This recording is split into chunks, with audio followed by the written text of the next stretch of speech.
ఈరోజు గవర్నర్ గారి ప్రసంగానికి ధన్యవాదాలు తెలియపరుస్తున్న తీర్మానానికి జనసేన శాసనసభ పక్షం తరఫున నా పూర్తి సంపూర్ణ మద్దతు తెలియపరుస్తూ ఒక విధ్వంసకర రాష్ట్రాన్ని నుంచి రాష్ట్రం పునర్నిర్మాణం వైపు దేశంలోనే అత్యంత ప్రతిభావంతమైనటువంటి రాష్ట్రంగా రూపొందించడంలో మన గౌరవ ముఖ్యమంత్రి గారు కృషి ఈ సందర్భంగా చెప్పాల్సినటువంటి అవసరం ఉంది అధ్యక్ష. ఈ రాష్ట్రం ఇప్పుడున్నటువంటి పరిస్థితి చూస్తే ఇదొక స్వర్ణావకాశంగా రాష్ట్రాన్ని తీర్చిదిద్దే విధంగా కేంద్రంలో ప్రధానమంత్రి నరేంద్ర మోడీ గారు రాష్ట్రంలో పరిపాలనా అనుభవం ఉండి దేశంలోనే అత్యంత సీనియర్ రాజకీయ నాయకులుగా ఇటువంటి క్లిష్ట పరిస్థితుల్లో రాష్ట్ర ఆర్థిక సంక్షోభం నుంచి పునర్నిర్మాణం చేస్తూ దేశంలోనే 8వ ముఖ్య రాష్ట్రంగా జిఎస్డిపి నమోదు చేసుకున్నటువంటి రాష్ట్రం. అంతేకాకుండా ఈ దేశంలోనే నెంబర్ 1 రాష్ట్రంగా ఏవైతే పెట్టుబడులు వస్తున్నాయో పెట్టుబడులు అన్ని రాష్ట్రాల కంటే ఎక్కువ పెట్టుబడులు ఈ 18 మాసాల్లో మన రాష్ట్రం రావటం అన్నది చాలా గొప్ప విషయం. 25% పెట్టుబడులు బ్యాంక్ ఆఫ్ బరోడా ఫోర్బ్స్ నివేదిక ప్రకారంగా ఈ రాష్ట్రానికి అత్యధిక పెట్టుబడులు రావడమే కాకుండా రాష్ట్ర పురోభివృద్ధి బాట వైపు వెళ్తూ గ్రోత్ రేట్ కూడా 10.75% నుంచి దేశం గ్రోత్ రేట్ కంటే ఎక్కువ శాతం మనం నమోదు చేసుకున్నటువంటి అవకాశాన్ని తక్కువ టైంలో తీసుకురాగలిగారు మన గౌరవ ముఖ్యమంత్రి గారు. మనకి కేంద్రం ఎప్పుడు కూడా డబుల్ ఇంజిన్ సర్కార్ అంటారు అధ్యక్ష, కానీ మన దగ్గర ఉన్నది మటుకు ట్రిపుల్ ఇంజిన్ సర్కారు. అటు నరేంద్ర మోడీ గారు ప్రధానమంత్రి గారు, ఇటు చంద్రబాబు నాయుడు గారు, వీరికి తోడుగా పవన్ కళ్యాణ్ గారు కూడా తోడవడం వల్ల మరింతగా స్పీడ్గా ఈ రాష్ట్రం అభివృద్ధి చెందేటువంటి అవకాశంలో ముందుకు వెళ్తుంది అధ్యక్ష. ఉదాహరణకి వ్యవసాయ రంగం కానీ, పారిశ్రామిక రంగం కానీ, సేవా రంగాలు కానీ అన్ని రంగాల్లో కూడా సర్వతోముఖాభివృద్ధి సాధిస్తూ అన్ని రంగాల్లో కూడా ముందంజ వెళ్తున్నటువంటి పరిస్థితుల్లో మన దేశ అభివృద్ధి వ్యవసాయ రంగంలో 3.1% ఉంటే మన రాష్ట్రంలో 10.14% అభివృద్ధి నమోదు చేసుకున్నటువంటి పరిస్థితులు ఉన్నాయి అధ్యక్ష. పరిశ్రమకు వస్తే దేశవ్యాప్తంగా 7% అభివృద్ధి ఉంటే మన రాష్ట్రంలో 9.15% అభివృద్ధి సాధించుకున్నాం అధ్యక్ష. సర్వీస్ సెక్టర్లు అయితే 9.3% దేశవ్యాప్తంగా ఉంటే మన రాష్ట్రం 10.67% అభివృద్ధి సాధించుకున్నాం. అంటే ముఖ్యమైనటువంటి రంగాలన్నింటిలో అతి తక్కువ టైంలో అభివృద్ధి సాధిస్తూ ముందుకు తీసుకువెళ్తూ ప్రజలకు మేలైనటువంటి సంక్షేమ కార్యక్రమాలు జరిపిస్తూ ఉపాధి అవకాశాలు కల్పిస్తూ సుమారు 25 లక్షల కోట్ల రూపాయలు విలువ చేసేటువంటి పెట్టుబడులు మన రాష్ట్రానికి తీసుకొచ్చినటువంటి ఘనత మనకి మన గౌరవ ముఖ్యమంత్రి గారికే చెందుతుంది అధ్యక్ష. అదేవిధంగా కాగ్ రిపోర్టు ప్రకారంగా చూస్తే మనం గత 9 మాసాల్లో క్యాపిటల్ ఎక్స్పెండిచరు చేసేది సుమారు 19,000 కోట్ల రూపాయలు. గత 5 సంవత్సరాల్లో ఎప్పుడూ ఎంత ఎక్కువగా క్యాపిటల్ ఎక్స్పెండిచరు చేసినటువంటి దాఖలాలు లేవు అధ్యక్ష. ఇటువంటి ఆర్థిక సంక్షోభంలో కూడా ఇటువంటి క్యాపిటల్ ఎక్స్పెండిచర్ చేయడం అన్నది ముదాహం. అదేవిధంగా మనకి ఎలక్ట్రిసిటీ రంగం చూస్తే ఉదాహరణకి గత ప్రభుత్వం 5 సంవత్సరాల్లో సుమారు 30,000 కోట్ల రూపాయలు అదనంగా ట్రూ అప్ ఛార్జెస్ అనేసి విధించింది. మొట్టమొదటిసారి మన రాష్ట్ర చరిత్రలో ట్రూ డౌన్ ఛార్జెస్ అని చెప్పి 13 పైసలు తగ్గించే కార్యక్రమం చేయటమే కాకుండా వచ్చే 4-5 సంవత్సరాల్లో ₹1.29 తగ్గించాలనేటువంటి ఆలోచనతోనే మన ముఖ్యమంత్రి గారి కార్యక్రమం రూపొందించడం ఉదాహరణ అధ్యక్ష. ముఖ్యంగా ఇక్కడ ఒక విషయం చెప్పాలి అధ్యక్ష, మన ముఖ్యమంత్రి గారు ఒక ముఖ్యమంత్రిగానే కాకుండా దేశంలోనే ఒక మంచి పరిపాలన అనుభవం ఉన్నటువంటి వ్యక్తిగా business reformer of the year అని మీకు ఎకనామిక్ టైమ్స్ ఆఫ్ ఇండియా 2025 సంవత్సరానికి బిజినెస్ రిఫార్మర్ ఆఫ్ ఇయర్ అని మన ముఖ్యమంత్రి గారికి గౌరవం దక్కడం అన్నది ఈ ఆంధ్ర రాష్ట్రానికి దక్కినటువంటి గౌరవంగా మనం భావించాల్సినటువంటి అవసరం ఉంది. అంటే అతి తక్కువ టైంలోనే తన ఉన్నటువంటి అనుభవంతో ఏ విధంగా ఇన్వెస్ట్మెంట్స్ తీసుకురావాలి, ఏ విధంగా రిఫార్మ్స్ తీసుకురావాలి, ఇవన్నీ కూడా ప్రభుత్వ రంగంలో రిఫార్మ్స్ తీసుకొని వచ్చి పెట్టుబడులు తీసుకొచ్చేటువంటి ప్రక్రియలో వారు సఫలీకృతం అయ్యారు అధ్యక్ష. అంతేకాకుండా ఈ రాష్ట్రంలో ఉన్నటువంటి 3 ప్రాంతాలు, అటు విశాఖపట్నం సంబంధించి ఈస్ట్ గోదావరి నుంచి శ్రీకాకుళం వరకు, అదేవిధంగా వెస్ట్ గోదావరి నుంచి ఇటు అమరావతి, గుంటూరు, ప్రకాశం వరకు, తిరుపతి చుట్టూ ఉన్నటువంటి రాయలసీమ జిల్లాలు 3 ప్రాంతాలు 3 గ్రోత్ ఇంజన్స్గా అభివృద్ధి పరచాలనేటువంటి ఆలోచనతోనే ముఖ్యంగా విశాఖపట్నం లాంటి ప్రాంతానికి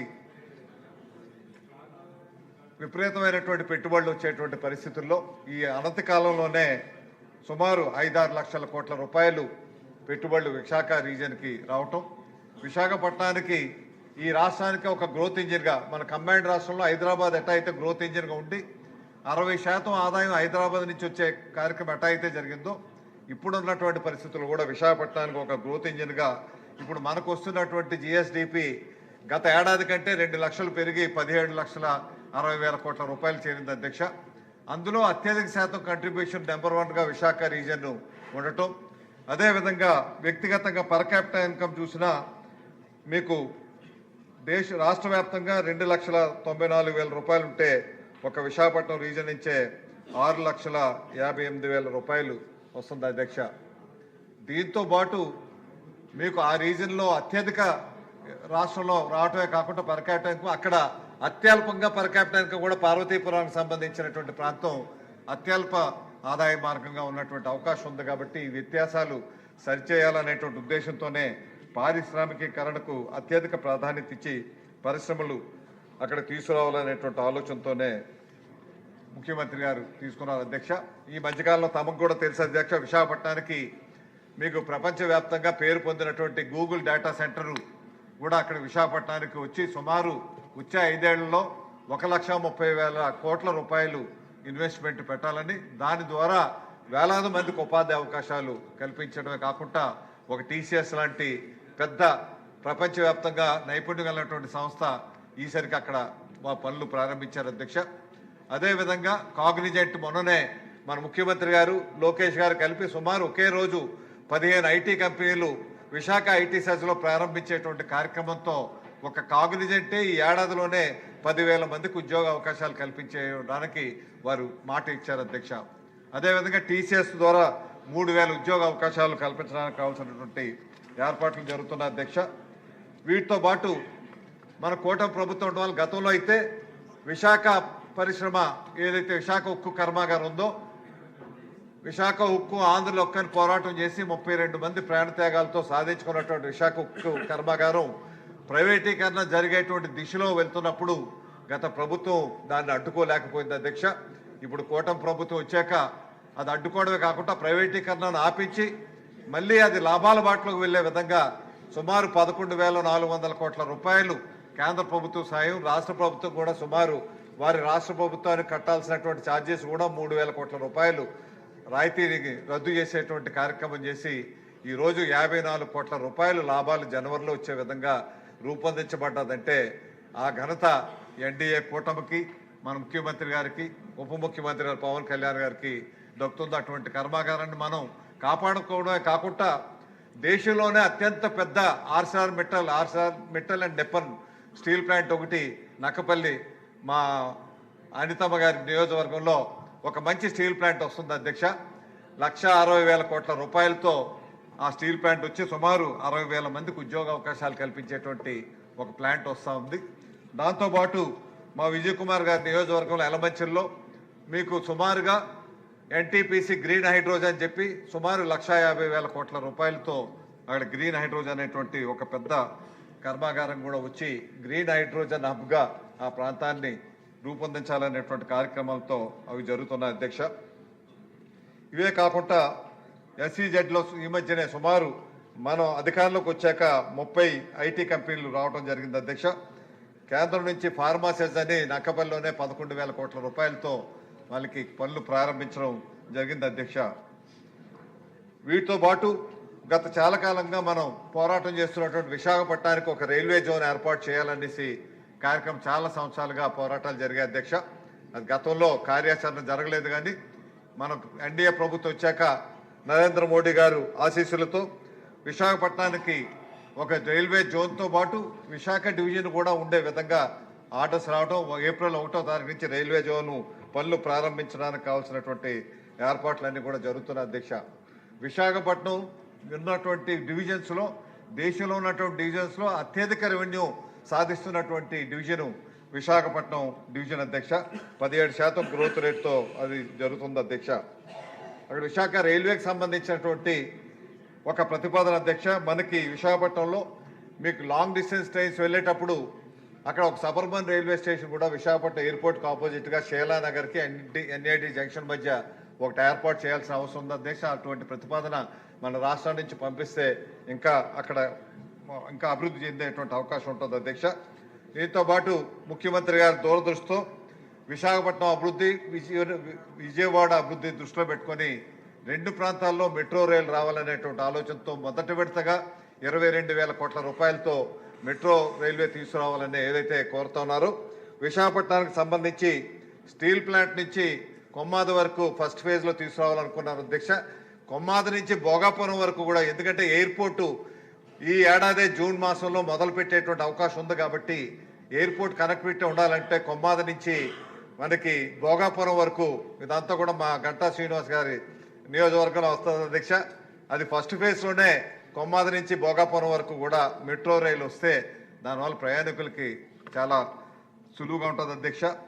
లేని పక్షంలో చాలా అక్కడి నుంచి మీకు సుమారు 2 గంటలు టైం పట్టేటువంటి విధంగా ఉంది కాబట్టి ఆ కార్యక్రమాలు చేయాలి అధ్యక్ష. మనకి విశాఖపట్నం మన నిజంగా రాష్ట్రానికి ఒక మణిహారం అధ్యక్ష. ఈ దేశంలో ఉన్నటువంటి ఏ పట్టణాలకు కూడా అంత గ్రీన్ బెల్ట్ లేనటువంటి పట్టణం ఏదైనా ఉన్నదంటే అది విశాఖపట్నం అధ్యక్ష. సుమారు విశాఖపట్నం సిటీకి ఆనుకొని ఫారెస్ట్ ల్యాండ్ కానీ, అదేవిధంగా ఎండోమెంట్ ల్యాండ్స్ కానీ, ఆర్కియాలజీ ల్యాండ్స్ కానీ సుమారు 25,000 ఎకరాలు విశాఖపట్నం ఆనుకునే గ్రీన్ బెల్ట్ ఉంది అధ్యక్ష. అందుకే ఇన్వెస్టర్స్ అంతా కూడా విశాఖపట్నంకు వచ్చి ఇన్వెస్ట్ చేయాలనేటువంటి ఆలోచనతో ఉన్నారు కాబట్టి ఆ ప్రక్రియకు ఇప్పుడు స్పీడప్ అయ్యే విధంగా ఈ కార్యక్రమాలు జరుగుతున్నాయి అధ్యక్ష. దీంతో పాటు మనకి ప్రతిపక్షం చూస్తూ ఉంటే వాళ్ళ పోకడలు వింతగా ఉన్నాయి అధ్యక్ష. గతంలో ఏదైతే మీకు బ్రాండెక్స్ అనే కంపెనీకి మీకు ₹1 1 ఎకరా ఇచ్చే కార్యక్రమం జరిగితే లోకేష్ గారు వచ్చాక ఐటీ కంపెనీలకి 99 పైసలకే ఇచ్చేటువంటి ప్రక్రియ ఏదైతే ఉందో దానివల్ల ఇన్వెస్టర్స్ అంతా కూడా వచ్చి అక్కడ కోట్లాది రూపాయలు విలువైనటువంటి భూముల్లో ఇవ్వటం వల్ల అక్కడ వేలాది మందికి ఉద్యోగ అవకాశాలు వస్తుందనేటువంటి ఆలోచనతోనే ఆ బ్రాండెక్స్ ఆ రోజు అట్లా ఇచ్చారు కాబట్టి ఈరోజు 20,000 మంది ఆడపిల్లలు అక్కడ ఉద్యోగ అవకాశాలు జరుగుతున్న అధ్యక్ష. విశాఖపట్నంకి ఇంకొకటి ఏంటంటే మహిళలు స్వేచ్ఛగా వారు శాంతి భద్రతలతో పనిచేయగలిగేది ఏదైనా నగరం ఉన్నదంటే అది విశాఖ నగరం అని చెప్పి కేంద్ర నివేదికలో తెలియపరిచారు అధ్యక్ష. దీంతో పాటు మనకి మూలపేటలో ఒక మంచి పోర్టు కూడా తయారవుతుంది అధ్యక్ష. వీటిని త్వరితగతిన పూర్తి చేయాల్సినటువంటి అవసరం ఎంత ఉంది అధ్యక్ష. ముఖ్యంగా ఉత్తరాంధ్రకు సంబంధించినంత వరకు చాలా వెనుకబడినటువంటి ప్రాంతం, ఆర్థికంగా, సామాజికంగా, అదేవిధంగా విద్యాపరంగా, వైద్యపరంగా అన్ని రకాలుగా వెనుకబడినటువంటి ప్రాంతం. కిడ్నీ వ్యాధులు కానీ, క్యాన్సర్ వ్యాధులు కానీ ఎక్కువగా ఉన్నటువంటి ప్రాంతం కాబట్టి ఆ ప్రాంతం వ్యవసాయపరంగా ఇంకా అభివృద్ధి పరచాల్సినటువంటి అవసరం ఉంది. మనకి పోలవరం లెఫ్ట్ కెనాలు వచ్చే ఏడాదికి పూర్తవుద్దని మన ముఖ్యమంత్రి గారు ప్రయత్నం చేస్తున్నారు అధ్యక్ష. దీంతో పాటు ఉత్తరాంధ్ర సుజల స్రవంతి కనీసం ఫస్ట్ ఫేజ్ అయినా సరే 2,600 కోట్ల రూపాయలతో 1,30,000 ఎకరాలు సాగులోకి వస్తుంది కాబట్టి ఆ ప్రాజెక్ట్ చేయాల్సినటువంటి అవసరం ఉంది అధ్యక్ష. ఉత్తరాంధ్రకు సంబంధించినటువంటి ప్రాజెక్టులకి 5,000 కోట్ల రూపాయలు పెట్టగలిగితే సుమారు 30 లక్షల ఎకరాలు సాగులోకి వచ్చేటువంటి అవకాశం ఉంటుంది కాబట్టి వంశధార, నాగావళి నుంచి ఇటువంటి మడ్డువల్స్ అని ఇటువంటి కార్యక్రమాలు చాలా ఉన్నాయి అధ్యక్ష. ఇవన్నీ కూడా పూర్తి చేయాలంటే 5,000 కోట్ల రూపాయలు మాత్రమే చాలు. అత్యంత తక్కువ డబ్బుతో ఎక్కువ ఇరిగేషన్ ఇచ్చేటువంటి ప్రాంతం ఏదైనా ఉన్నదంటే ఉత్తరాంధ్రలో ఉన్నటువంటి వ్యవసాయ భూములు 30 లక్షల ఎకరాలు సాగులోకి వచ్చేటువంటి అవకాశం ఉంది అధ్యక్ష. ఆ గత వైసీపీ ప్రభుత్వం అయితే వారు 5 సంవత్సరాల్లో సుమారు 1,500 కోట్లు పెడితే కేవలం 500 కోట్ల రూపాయలు మాత్రమే 5 సంవత్సరాల్లో ఉత్తరాంధ్ర మీద ఖర్చు పెట్టారు అధ్యక్ష.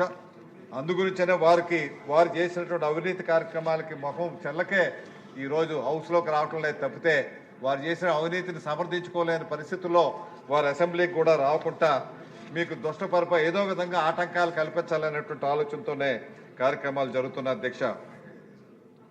ముఖ్యంగా ఈ రాష్ట్రం సర్వతోముఖాభివృద్ధి సాధించడానికి సోలార్ ఎనర్జీలో సోలార్ హబ్గా అదేవిధంగా సెమీ కండక్టర్ హబ్గా, ఏరోస్పేస్ హబ్గా, డ్రోన్ హబ్గా, డిఫెన్స్ కారిడార్గా, హార్టికల్చర్ హబ్గా, అదేవిధంగా మనకి గ్రీన్ హైడ్రోజన్కి హబ్గా అన్ని రకాలుగా కూడా అభివృద్ధి చేసేటువంటి ప్రక్రియలో మన ముఖ్యమంత్రి గారు ముందుకు తీసుకెళ్లేటువంటి ప్రక్రియ ఏదైతే ఉందో వారికి నా హృదయపూర్వక ధన్యవాదాలు తెలియపరుస్తూ, మనకి పవన్ కళ్యాణ్ గారు కూడా వారు ఏదైతే గ్రామీణ శాఖ అయితే ఉందో ఆ శాఖలో సుమారు 12,000 కోట్ల రూపాయలతో అభివృద్ధి కార్యక్రమాలు చేయడమే కాకుండా 4,000 కిలోమీటర్ల రోడ్లు కూడా వేసేటువంటి కార్యక్రమాలు జరిగే అధ్యక్ష.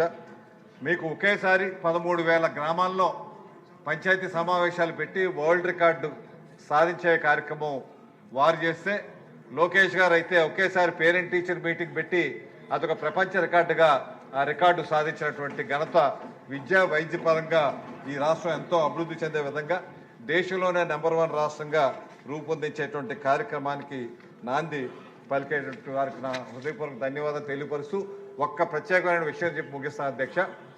మనం వచ్చి 19 మాసాలైంది. ఇప్పుడున్నటువంటి పరిస్థితుల్లో తెలుగుదేశం పార్టీ స్థాపించినటువంటి మహనీయ స్వర్గీయ ఎన్టీ రామారావు గారి గురించి స్మరించుకోవాల్సినటువంటి అవసరం ఎంత ఉంది అధ్యక్ష. సామాన్యుడి గురించి, రైతు గురించి, కార్మికుడి గురించి వారు ప్రత్యేకించి కూడు గుడ్డ నీడ అనేటువంటి కాన్సెప్ట్తో ఆ రోజు ఉన్నటువంటి కాంగ్రెస్ పార్టీకి వ్యతిరేకించి పార్టీని స్థాపించి 9 మాసాల్లోనే అధికారం వచ్చినటువంటి నట సార్వభౌముడు ఎన్టీ రామారావు గారు అధ్యక్ష. వారిని మీ ద్వారా ఈ సభ సభ్యులందరూ కూడా గౌరవ సభ్యులు కోరుకుంటున్నా, భారతరత్న అనేటువంటి ప్రతిష్టాకరమైనటువంటి వారికి ఇవ్వాల్సినటువంటి అవసరం భారతరత్న కేటాయించాలి.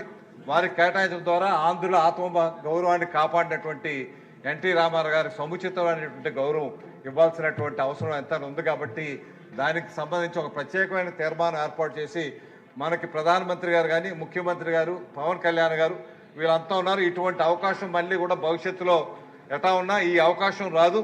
ఇటువంటి మంచి అవకాశంలో ఇప్పుడే భారతరత్న సాధించుకోగలుగుతాం. కాబట్టి ఒక ప్రత్యేకమైన చర్చ పెట్టుకొని ఈ సమావేశం ఏకగ్రీవ తీర్మానం చేసి మన కేంద్ర ప్రభుత్వానికి పంపించి ఒకసారి మీరు, స్పీకర్ గారు, మన ముఖ్యమంత్రి గారు, ఉప ముఖ్యమంత్రి గారు అందరూ కూడా కలిసి ప్రధానమంత్రి గారిని కలిసి విన్నవించి వారి సాధించుకోవాల్సినటువంటి అవసరం ఎంతైనా ఉందని తెలియపరుస్తున్నాను అధ్యక్ష.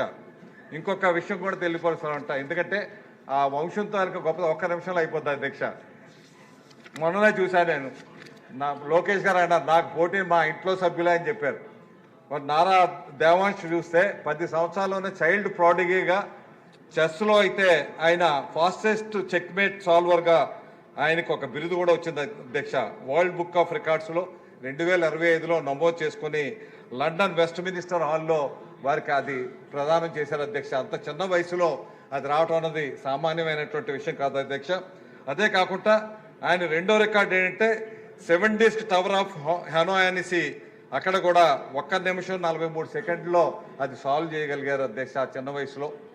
అదేవిధంగా ఇంకోటి 9 చెస్ బోర్డ్స్ని 32 ఉన్నటువంటి పాన్స్ని 5 నిమిషాల్లోనే అది సాల్వ్ చేసినటువంటి ఘనత తీసుకొచ్చినటువంటి వారైతే, ఇక నారా భువనేశ్వర్ గురించి చెప్తే వారికి కూడా 2025లో outstanding dairy professional award 2025లో ఇండియన్ డైరీ అసోసియేషన్ వారికి ఇవ్వడం జరిగింది అధ్యక్ష. మీకు ఎన్టీ రామారావు గారు మనవరాలైనటువంటి నారా బ్రహ్మణి గారికి, లోకేష్ గారి సతీమణి గారికి అయితే golden peacock excellence in corporate governance అన్నది నేషన్ వైడ్ వచ్చింది ఎఫ్ఎంసీజీ గ్రూప్లకి. అదేవిధంగా most powerful women in India UK corporate excellence వారు ఇచ్చినటువంటి అవార్డ్స్ ఉన్నాయి అధ్యక్ష. ఇటువంటి చరిత్ర కలిగినటువంటి నాయకులు మనకు ఉండడం నిజంగా ఈ రాష్ట్రానికి ఒక గౌరవప్రదంగా గావిస్తూ మరొకసారి మీ ద్వారా గౌరవ సభను కోరుకుంటున్నా అధ్యక్ష.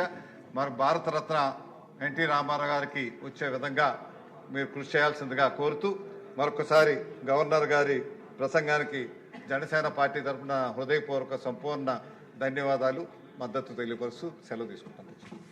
సభ్యులకు చిన్న మనవి, చాలామంది మాట్లాడేవారు ఉన్నారు కాబట్టి